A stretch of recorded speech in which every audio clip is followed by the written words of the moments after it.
오늘 성경 본문을 보시겠습니다. 마태복음 8장 23절에서 27절까지 한 절씩 교독합니다. 배에 오르심에 제자들이 따랐더니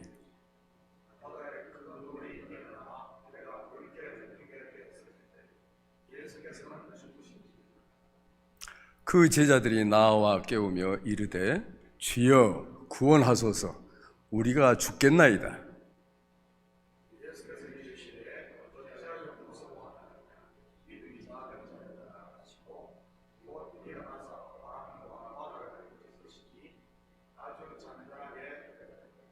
같이 읽습니다. 그 사람들이 놀랍게 여겨 이르되 이가 어떠한 사람이기에 바람과 바다도 순종하는가 하더라. 아멘. 우리나라 애교부에서 2004년도부터 여행 경보 제도라고 하는 것을 만들어서 운영해 오고 있습니다. 우리나라와 교류하고 있는 모든 나라의 그 안전 상태를 나타내 주는 것입니다. 그 나라의 국가 사회적인 안전, 또 치안 상태, 또 재난, 보건 이러한 여러 가지 것을 고려해서 종합적으로 평가를 합니다. 4단계가 있는데 1단계는 색깔로 청색입니다. 청색 경보. 여행 유의입니다. 경보가 없으면 안전한데 일단 경보가 발령하면 조심해야 합니다. 여행 유의는 여행을 그곳에 그 나라에 가서 할 수는 있지만은 조심해라. 2단계는 황색 경보인데 여행 자제입니다. 가능하면 그 나라에 들어가지 마라. 3단계가 적색 경보입니다. 이거는 여행 연기, 여행 취소. 그 나라에 이미 체류하고 있는 사람들에게 있어서는 출국 공고입니다. 가능하면 그 나라를 떠나라. 지금 위험하니까 고민하는 것입니다. 긴급한 용무가 없는 이상은 그 나라에 들어가면 안 됩니다. 마지막으로 4단계가 흑색 단계인데 이거는 여행 중지입니다. 그리고 그 나라에 이미 머물고 있는 사람에게는 긴급 대피 또는 철수입니다. 외교부에 허가 없이 들어갔다는 법적인 처벌을 받습니다. 만약 살아 돌아오면 1년 이하의 징역 또는 1,000만 원 이하의 벌금을 부과합니다. 지금 우크라이나 같은 상태가 지금 흑색 경보 상태죠. 이 여행 경보 제도에 있어서 마지막 단계가 흑색 단계인데 그 마지막 직전 단계가 적색 단계입니다. 제3단계. 오늘 설교 제목이 신앙의 적색 경보입니다. 오랫동안 신앙생활을 해왔지만 삶의 질이 개선되어지는 것 같지도 않고 믿음이 성장하는 것 같지도 않고 신앙생활을 계속 해봐야 별 의미가 없다라는 판단을 하고 신앙생활을 포기하는 상태가 신앙의 제 마지막 단계 흑색 단계라고 한다면은 그 바로 직전의 단계가 어떠한 상태일까? 그 상태를 오늘 본문을 통해서 말씀드리려고 합니다.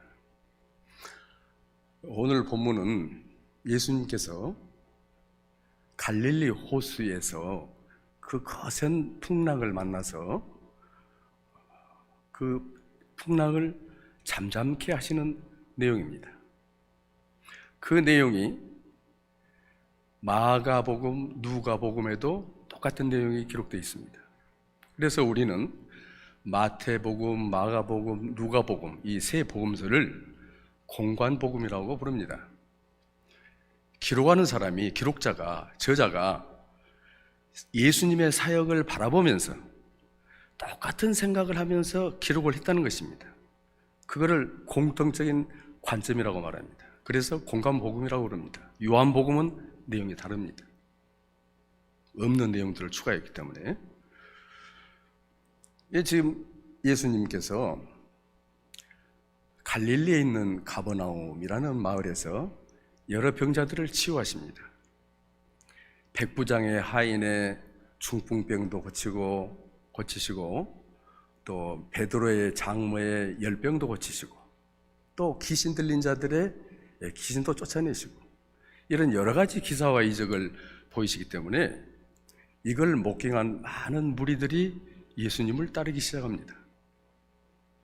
예수님께서 가버나움의 사역을 마치시고 갈릴리 호수 저 반대편에 있는 가다라라고 하는 지역으로 이동하시기 위해서 배에 오르십니다. 제자들도 같이 타고 예수님 가까이에서 따르는 무리들도 같이 탔습니다. 예수님 시대에 이 가나안 땅, 지금은 팔레스타인이라고 부릅니다. 가나안 땅을 크게 셋으로 구분했습니다. 갈릴리 호수를 포함해서 그 위에 북쪽을 갈릴리 지역, 그러니까 갈릴리 하면은 이 넓은 단위를 말하는 거지 한 작은 마을이 아닙니다. 갈릴리의 가나, 갈릴리의 나사렛 이렇게 말합니다. 그리고 중간 부분은 사마리아 지역입니다. 그리고 맨 밑에 남쪽은 유다 지역입니다. 우리 유다 지역에는 우리가 잘 아는 예루살렘, 베들레헴, 엠마오, 베다니 이런 지역들이 있습니다. 사마리아의 지역에는 그리심산, 세겜 이란 지역이 있고, 지금 예수님께서 사역하고 계시는 가버나움, 요거는 북쪽에 갈릴리 지역에 있는 것입니다. 가버나움, 나사렛, 예수님이 청소년 시절을 보냈던 나사렛, 또 갈멜산, 엘리야가 대적한 갈멜산, 이러한 지역들이 이렇게 분포되어 있습니다. 그리고 갈릴리 호수는 바다라고 이렇게 해석하는 사람들이 있지만은 호수입니다. 실질적으로 호수, 천연담 호수입니다. 원래부터 형성되어 있는 강물입니다. 바닷물이 아니고. 그래서 갈릴리 쪽에 갈릴리 호수, 그리고 그 밑으로 흐르는 요단강, 또 맨 마지막에 그 물이 멈추는 사해, 이쪽 지역은 이 지구상에서 가장 낮은 지역입니다. 그래서 해면이나 보통 이 지면보다도 200m 이상이 훅 깔아앉아 있습니다. 낮습니다. 그래서 이 지형적인 문제 때문에 거센 바람이 그 위에 고온 지역을 지나가다가 갈릴리 호수 쪽에 오면은 갑자기 급강하를 해서, 이 방향을 바꿔서 급강하를 해서 갈릴리 호수에 물을 밀면은 그 물이 파도가 돼서 거대한 파도를 형성해서 지나가는 배를 치게 되는 것입니다. 지금 그러한 현상이 지금 일어나고 있는 것입니다. 지금 예수님 타신 배에 상황이 심각해졌습니다. 파도가 치니까, 풍랑이 밀어오니까 배가 흔들거리고, 그 옛날에는 큰 배도 없죠. 작은 보트입니다. 측면을 치니까 배가 흔들거리죠. 물살이 위로 올라서 배 안으로 물이 들어오죠. 상황이 심각해졌습니다. 배에 탄 무리들, 제자들은 불안하고 두려워졌습니다. 죽음에 직면할 정도의 그런 위험한 상태에 이르렀다고 그들은 판단한 것입니다. 그래서 그때 가장 먼저 생각나는 사람이 누구일까요? 기적을 일으키신 분, 능력의 예수님이 생각나신 겁니다. 그래서 너나 할 것 없이 뛰어 황급하게 예수님을 찾아서 예수님께로 모여듭니다. 예수님은 그 위급한 상황 속에서 어디서 뭐라고 하고 계십니까? 배 뒷전에서 세상 모르게 평안히 쿠션을 베고 주무시고 계십니다. 제자들이 봤을 때 얼마나 어처구니 없는 일입니까? 이런 상황에서 이렇게 주무시고 계신다니. 예수님의 성품 중에 하나입니다. 그게 너무나 차분한 성품, 그리고 그 눈빛 때문에 예수님을 따른 사도가 있습니다. 우리는 그 누구보다도 예수님의 성품을 닮아야 합니다. 제자들이 큰 소리로 예수님을 깨어서 소리 지르며 예수님에게 말합니다.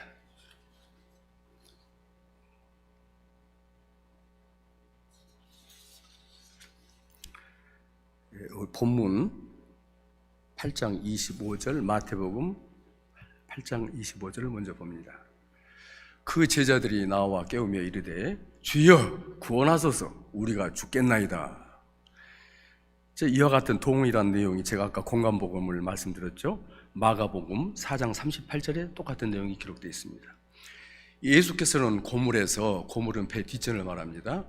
베개를 베고 주무시더니 제자들이 깨우며 이르되 선생님이여 우리가 죽게 된 것을 돌보지 아니하시나이까 하니, 또 똑같은 내용이 누가복음에 8장 24절에 있습니다.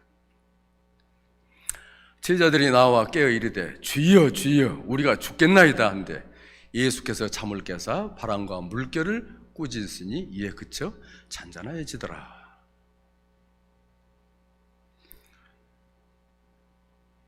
마태복음에서는 주여, 영어 성경에 보면 로드라고 부릅니다. 그런데 마가복음에서는 선생님이라고 티처라고 부릅니다.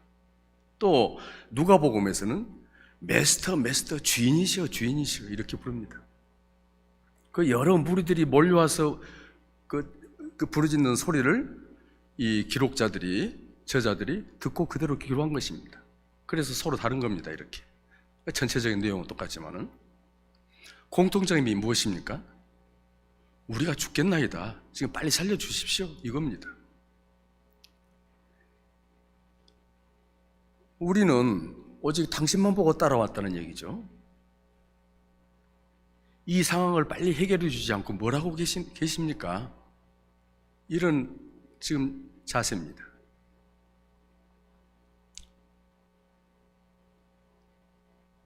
자신들에게 닥친 이 급한 문제를 예수님이 마치 해결해 주셔야 할 것처럼 두려움과 원망 속에서 예수님에게 요청하고 있는 것입니다. 예수님이 일어나셔서 뭐라고 말씀하십니까? 왜 무서워하느냐? 왜 두려워하느냐? 이 믿음이 작은 자들아, 믿음이 없는 자들아, 그 믿음이 어디 있느냐? 예수님이 일어나서 그렇게 말씀하십니다. 그리고 마치 사람에게 꾸짖듯이 예수님께서 바람과 파도를 꾸짖습니다. 고요하라, 잔잔하라, quiet, be still. 그러니 바람과 파도가 바로 잔잔해졌습니다. 자연이 주님께 순종하는 모습입니다.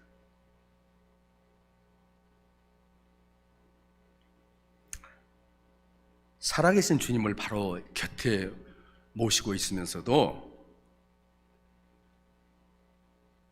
풍랑을 만난 제자들의 이 모습 속에서 우리들은 신앙의 적색경보를 발견할 수가 있습니다. 세 가지로 말씀을 드릴 수가 있습니다. 첫째는 우리가 인생의 풍랑을 만났을 때 두려움을 갖는다고 하는 것은 신앙의 적색경보입니다. 우리 인생은 잔잔할 때도 있지만 견디기 힘든 거센 풍랑이 밀려올 수도 있습니다. 그러나 우리 믿는 자는 달라야 합니다. 우리 그리스도인들은 어떠한 풍랑이 다가올지라도 두려워해서는 안 됩니다. 주님께서 본문에서 말씀하시지 않습니까? 왜 두려워하느냐? 왜 무서워하느냐? 이 두려워한다는 것은 내 신앙이 그만큼 믿음이 작다라고 하는 것을 우리는 생각해야 합니다.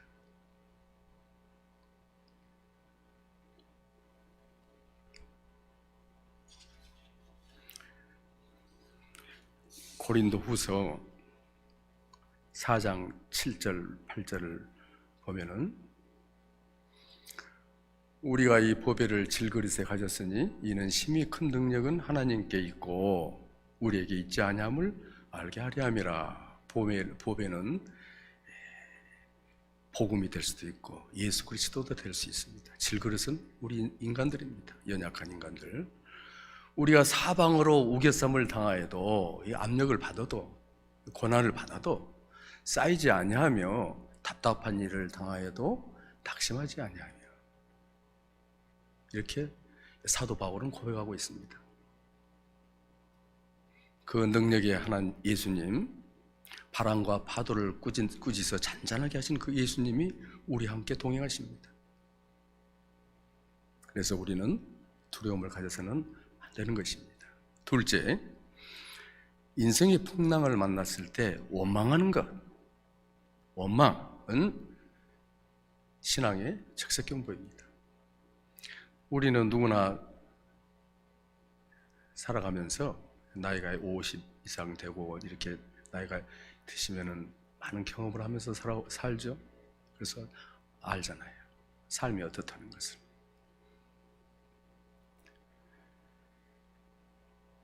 누구나 우리 인생의 풍랑을 만납니다.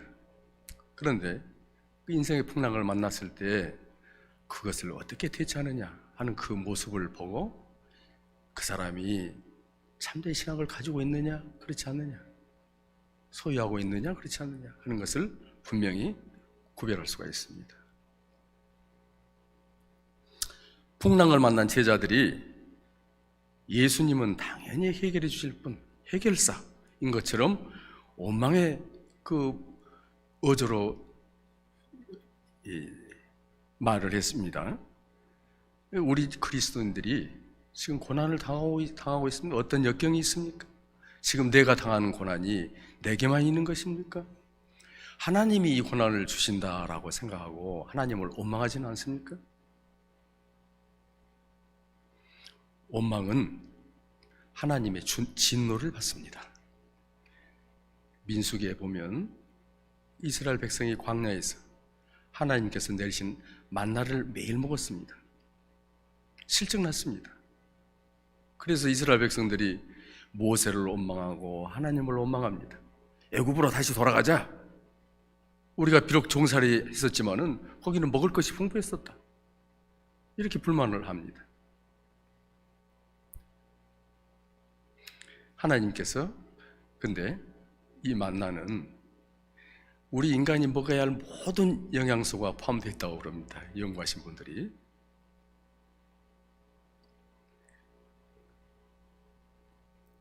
그래서 하나님께서 메추라기를 내려주십니다. 그런데 메추라기를 내려주니까 이 백성들이 서로 많이 갖겠다고 그 악이 다툼하는 그 탐욕을 보시고 하나님께서 결국 큰 재앙을 내리십니다. 보세요. 민수기 11장 33절에 보면은 고기가 아직 이 사이에 있어 씹히기 전에 여호와께서 백성에게 대하여 진노하사 심히 큰 재앙으로 치셨으므로, 얼마나 미웠으면 하나님께서 참지 못하시고 씹기도 전에 이들을 멸하셨습니다. 원망은 하나님의 진노를 불러일으킵니다.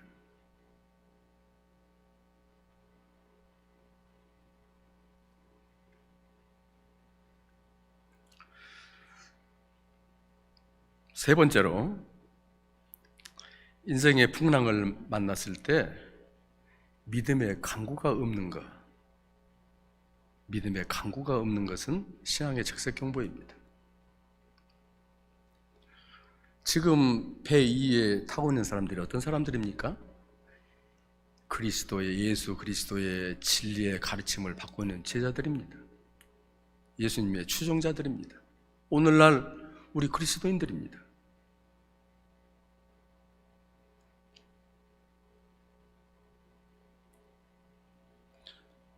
우리 그리스도인들이, 예수님을 따르는 사람들이 무엇보다도 가장 중요한 것은 오직 믿음입니다.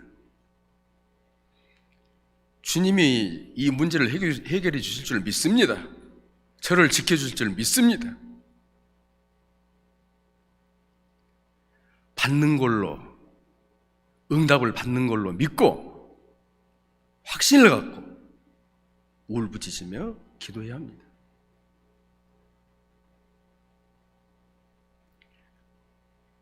혼자 근심하고 걱정하고 절망에 빠지는 것은, 이 상태는 바로 신앙의 적색 상태입니다.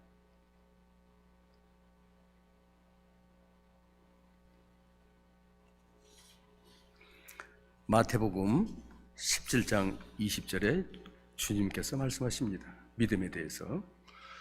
이르시되 너희 믿음이 작은 까닭이니라. 진실로 너희에게 이르노니 만일 너희에게 믿음이 겨자씨 한 알만큼만 있어도 이 산을 명하여 여기서 저기로 옮겨지라 하면 옮겨질 것이요 또 너희가 못할 일이 없으리라. 주님께서는 믿음 없는 우리들을 이렇게 말씀하십니다. 사랑하는 성도 여러분, 우리가 인생의 풍랑을 만났을 때 그리스도를 원망하거나 두려움을 벗어버리지 않는다면 그것은 내게 믿음이 부족하다는 것을 인정하시고 바로 내 안에 계시는, 나와 동행하시는, 항상 동행하시는 예수 그리스도를 의존할 수 있기를 바랍니다.